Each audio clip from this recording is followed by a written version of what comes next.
Assalamualaikum warahmatullahi wabarakatuh. Yang terhormat, dosen pengampu mata kuliah Sejarah Sastra Bapak Oki Rasdana SPD MPD. Kami dari kelompok 11, dengan saya sendiri Romanda Fitri Sintia sebagai moderator dan rekan saya Suci Lestari akan menjelaskan materi kami dengan judul Beberapa Pengarang Lain dan Hadiah Sastra angkatan 1960 sampai 1970. Baiklah, di sini saya akan membahas pembahasan yang pertama, yakni beberapa pengarang lain pada periode tahun 1960 sampai dengan 1970. Nah, tokoh pertama yang terkenal pada periode tersebut ialah yang pertama yaitu Taufik Ismail. Taufik Ismail sendiri lahir di Bukit Tinggi pada tanggal 25 Juni tahun 1935. Ia menghabiskan masa kecil prasekolah di Pekalongan. Awalnya, ia bersekolah di Sekolah Rakyat Solo. Nah, adapun ciri-ciri dari karya sastra Taufik Ismail salah satunya yaitu yang pertama menggunakan majas hiperbola, metafora, dan sinekdoke, pars pro toto. Yang kedua, bertemakan tentang semangat nasionalisme masyarakat. Yang ketiga, mengekspresikan tentang kerisauan masyarakat tentang ekonomi, sosial, politik yang tidak berkesudahan. Kemudian tokoh yang kedua atau sejarawan yang terkenal pada periode tersebut yaitu Ajip Rosidi. Nah, Ajip Rosidi sudah tidak asing lagi bukan? Ajip Rosidi sendiri lahir di Jatiwangi, Majalengka, Jawa Barat pada tanggal 31 Januari 1938. Salah satu karya yang sangat terkenal dari Ajip Rosidi yakni puisi yang berjudul Jeram. 3 kumpulan saja 1970. Adapun ciri-ciri karya sastra dari Ajip Rosidi, salah satunya yaitu yang pertama, memiliki kekayaan unsur-unsur struktural untuk diidentifikasi. Yang kedua, memiliki simbol bunyi asonasi, alterasi, dan onomatope. Yang ketiga, menggunakan majas alegori, metafora, personifikasi, metonimia, dan sinekdoki. Kemudian sastrawan ketiga yang terkenal yaitu Gunawan Muhammad. Gunawan Sosatyo Muhammad lahir 29 Juli 1941.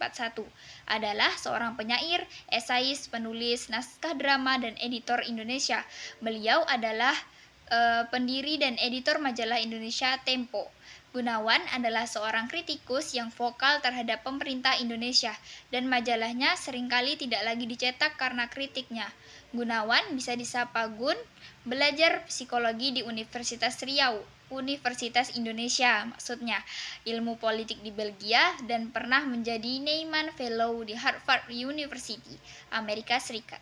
Nah, salah satu karya sastra dari yang terkenal yaitu buku kumpulan puisi yang berjudul Sajak Lengkap 1961 sampai 2001. Adapun ciri-ciri karya dari sastra Gunawan Muhammad sendiri yaitu yang pertama adanya semantik kata. Yang kedua menggunakan majas metafora, yang ketiga bahasa puitis dan metaforis, dan yang terakhir gaya elegan. Nah, sastrawan selanjutnya yang terkenal pada periode tersebut yaitu W.S. Rendra. Dr. H.C. Willy Brodus Surendra Broto Narendra SSMA lahir pada 7 November 1935 dan meninggal pada 6 Agustus 2009. Beliau dikenal sebagai W.S. Rendra, adalah penyair, dramawan, aktor, dan sutradara teater berkebangsaan Indonesia.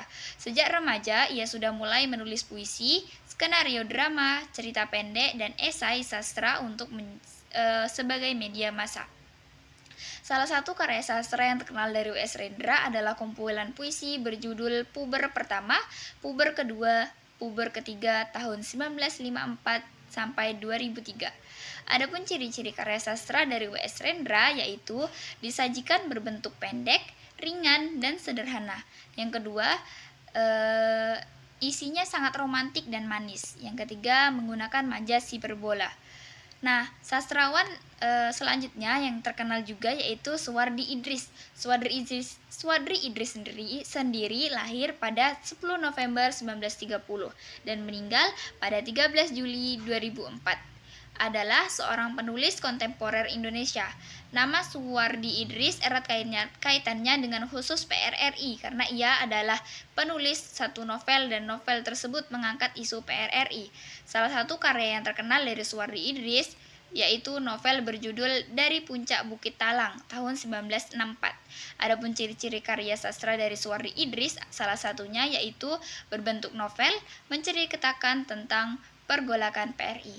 Sekian dari saya, terima kasih. Saya kembalikan ke moderator. Nah, selanjutnya ada beberapa karya unggulan dari para pengarang lain angkatan 66. Yang pertama itu ada Taufik Ismail. Salah satu karya yang paling terkenal dari Taufik Ismail yaitu puisi Kembalikan Indonesia Padaku. Yang kedua itu ada Ajib Rosidi. Nah, salah satu karya yang sangat terkenal dari Ajib Rosidi yakni puisi yang berjudul Jeram, 3 kumpulan saja tahun 1970. Yang ketiga itu ada Gunawan Muhammad.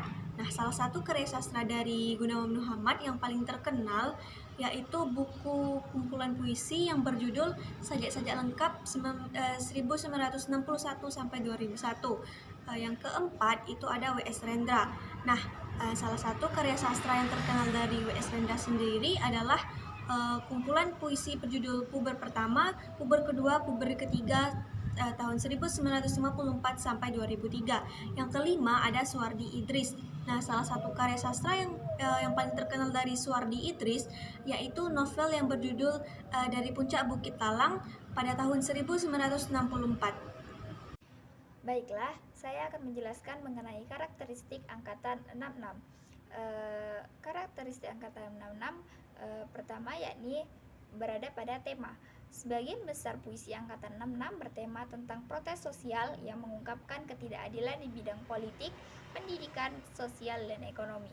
Ketidakadilan yang ada mendorong para penulis dan sastrawan untuk menggunakan hal tersebut untuk mengungkapkan kritik melalui karya sastra.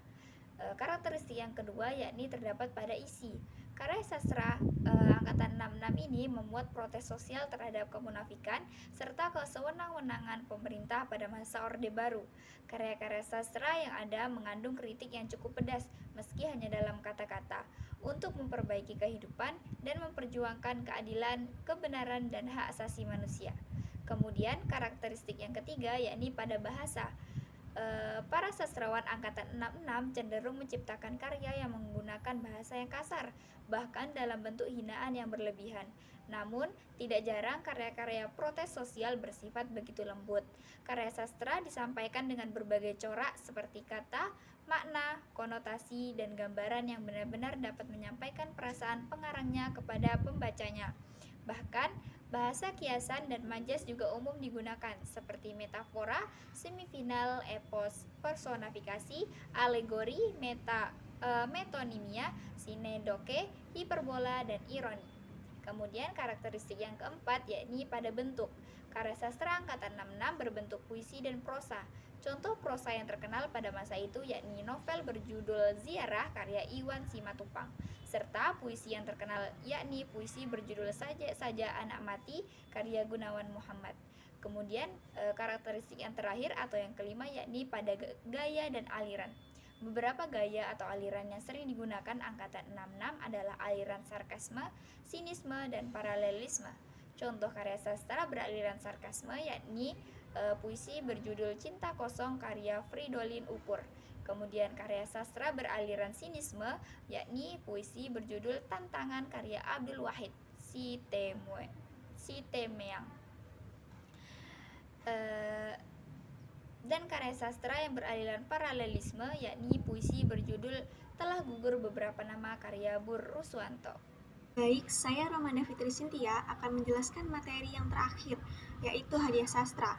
Nah, yang pertama itu adalah hadiah Badan Musyawarah Kebudayaan Nasional atau yang biasa disingkat dengan BMKN. Nah, Badan Musyawarah Kebudayaan Nasional ini dibentuk oleh Konferensi Kebudayaan Indonesia di Jakarta pada tahun 1950 sebagai Lembaga Kebudayaan Indonesia atau LKI. Nah, nama tersebut diubah menjadi BMKN setelah diadakannya Kongres tahun 1951 di Bandung. Kemudian, Kongres selanjutnya diadakan di Solo pada tahun 1954 dan di Bandung pada tahun 1960. Nah, tujuan pemberian penghargaan sastra BMKN sendiri adalah untuk membangkitkan minat terhadap penciptaan karya sastra berkualitas dari sastrawan muda yang berbakat. Nah, kemudian kriteria karya sastra yang memperoleh hadiah antara lain yaitu sastra sebagai sebuah ekspresi seni. Kemudian karya sastra harus mengandung cita dan pengucapan yang artistik yang mampu menyentuh hati pembacanya. Dan yang terakhir, karya sastra harus mengandung amanat dan misi kemanusiaan yang murni. Nah, adapun para pengarang pemenang hadiah sastra BMKN diantaranya adalah pada puisi itu ada yang pertama Ajip Rosidi dengan judul puisinya yaitu Pesta. Yang kemudian ada HR Bandaharo dengan judul puisi Dari Daerah Kehadiran, Lapar dan Kasih tahun 1958.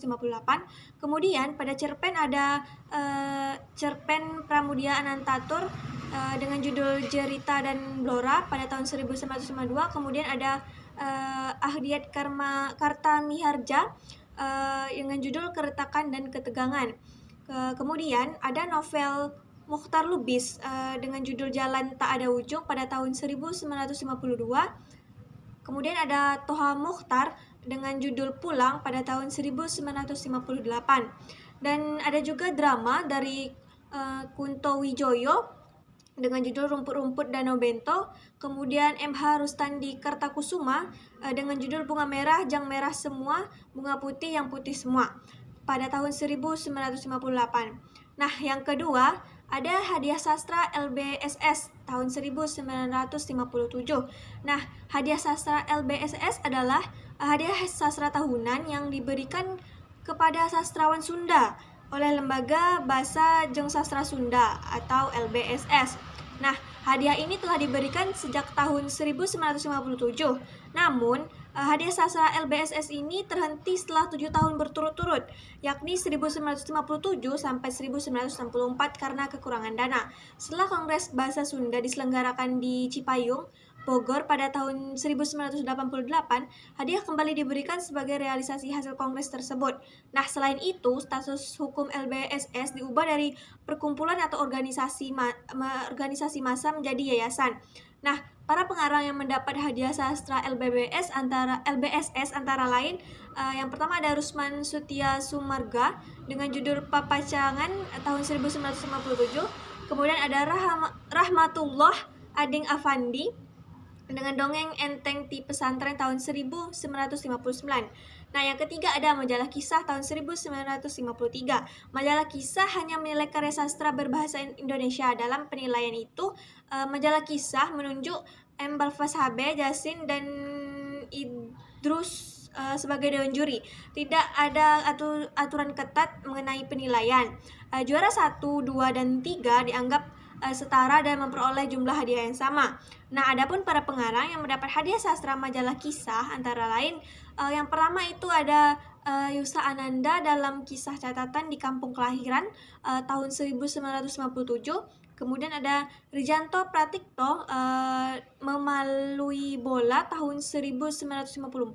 Kemudian ada Subagio Sastrowarjo dengan judul Kejantanan di Sumbing tahun 1955. Yang keempat ada Trisno Juwano dengan judul Tunggul tahun 1956. Nah, yang keempat ada hadiah sastra Majalah Horizon pada tahun 1969. Nah, Majalah Horizon ini diluncurkan pada Juli tahun 1966. Keberadaan Majalah Horizon ini menjadi semangat baru pada bidang budaya sastra selama beberapa tahun sebelum polemik antara aliran Manikebu dan Lekra tahun 1961 sampai 1964 yang berakibat terjadinya pengekangan seniman dan sastrawan yang berlawanan dengan kebijakan pemerintahan Orde Lama. Nah, Hadiah Horizon pertama kali diberikan pada tahun 1969 untuk karya sastra terbaik yang diterbitkan di majalah Horizon pada tahun 1966, 1967, dan 1968. Nah, hadiah sastra yang diberikan berupa uang senilai Rp500.000. Selain karya sastra terbaik, juga dipilih karya sastra yang dipuji oleh redaksi, namun tanpa mendapat hadiah. Nah, adapun para pengarang yang mendapat hadiah sastra majalah Horizon antara lain, yang pertama itu ada Umar Khayyam dengan judul 1000 Kunang-Kunang di Manhattan tahun 1966 sampai 1967. Yang kedua ada Julius Sijara Namual dengan judul Larut Malam tahun 1968. Nah, yang kelima ada Hadiah Yamin. Hadiah Yamin adalah hadiah yang diberikan kepada penulis oleh Yayasan Yamin kepada para sastrawan. Penyerahan hadiah dilakukan oleh panitia yang diketuai oleh Dr. Khairul Saleh untuk menyerahkan hadiah tersebut kepada orang Indonesia yang dianggap paling sukses pada tahun 1963. Nah, Yayasan Yamin membentuk juri pada tanggal 19 dan 20 Juni 1964 dengan DJ Adi Negoro sebagai ketuanya, wakil ketua Jeti Rizali Nur, dan anggotanya adalah Cari DJ, Munajat Danu Saputro SH, Sumantoro, dan Muhammad Said. Nah, para pengarang yang mendapat hadiah Yamin antara lain, yang pertama itu ada Toha Mukhtar dengan Daerah Tak Bertuan tahun 1964. Kemudian ada Pramudia Anantatur dengan Sekali Peristiwa di Banten Selatan pada tahun 1964. Kemudian ada Trisno Juwono dengan Pagar Kawat Berduri tahun 1964. Dan yang terakhir itu ada Bu Raswanti. Mereka akan bangkit tahun 1964. Baik, sekian materi dari kami. Kami tutup dengan sebuah quotes dari Gunawan Muhammad, yaitu definisi kesepian adalah hidup tanpa tanggung jawab sosial. Wassalamualaikum warahmatullahi wabarakatuh.